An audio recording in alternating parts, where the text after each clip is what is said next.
Hey guys, Moses with Negron Tech here, and this is going to be my starter build for point 2 patch point 2 Dawn of the Hunt for Path of Exile 2. Very, very excited for this league. I know there's a lot of doom and gloom with all the nerfs, but even though our Warrior and Titan got nerfed a little bit, Warbringer actually got buffed. So this is going to be a very safe, very, very good starter build that's going to be able to clear all the content in the game reliably, safely, and efficiently. It's a very, very good starter build. I cannot emphasize that enough.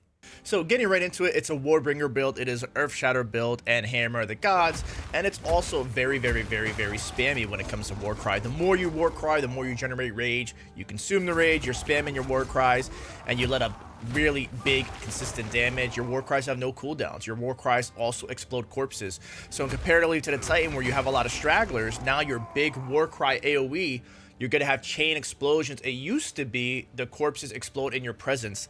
Now, with really, really nice AoE, you got almost screen-wide AoE.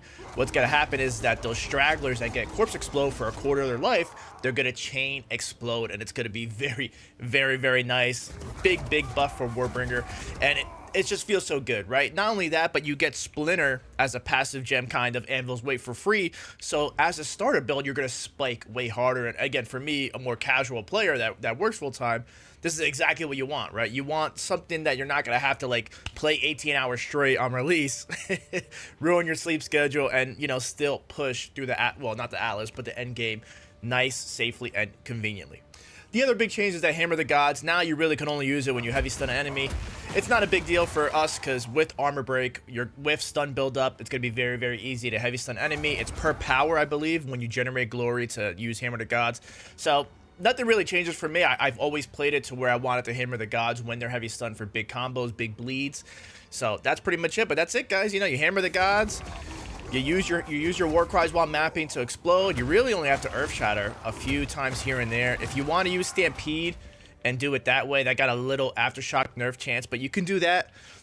Leap Slam, I hate. It's kind of just mobility. Really, really sad they didn't change it, but that's pretty much it. And why Warbringer, besides the buffs, Armor Break got buffed. The Armor Break effect got buffed from this node over here. Where is it?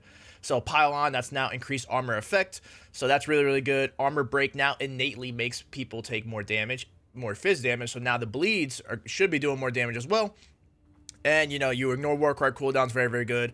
Eventually, you'll get Block Chance or Encase in Jade. This got changed. So it's just very, very, very cool, right? There's a lot of good stuff here.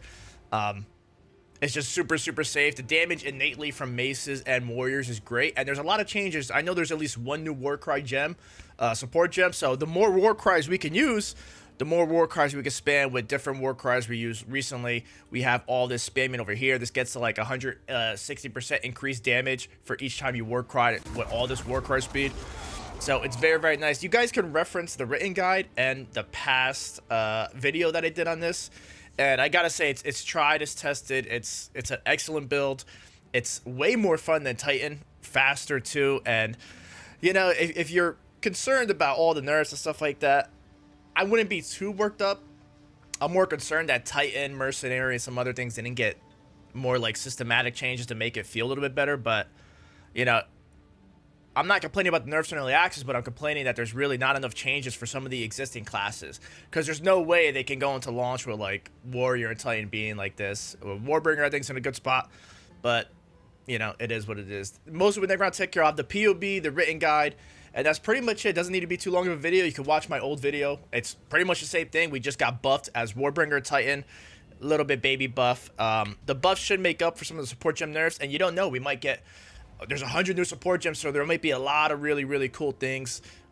Just a lot of stuff here that you don't have to go to the passive tree, like point per point. You can go more bleed focused and work on big bleeds with all those increases the damage recently, all the empowered attacks.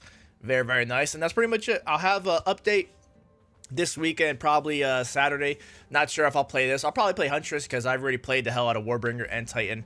I think I've offered a lot when it comes to that. And Smith and Katava, it's going to be the most, like, broken defensive like ascendancy in the game. We'll see how the offense is with it, but you know, for hardcore people, probably just play Smith and Katava. And again, I know I'm going on and on and on, but that's it, guys. Moses with Negron Tech here. Have a good one.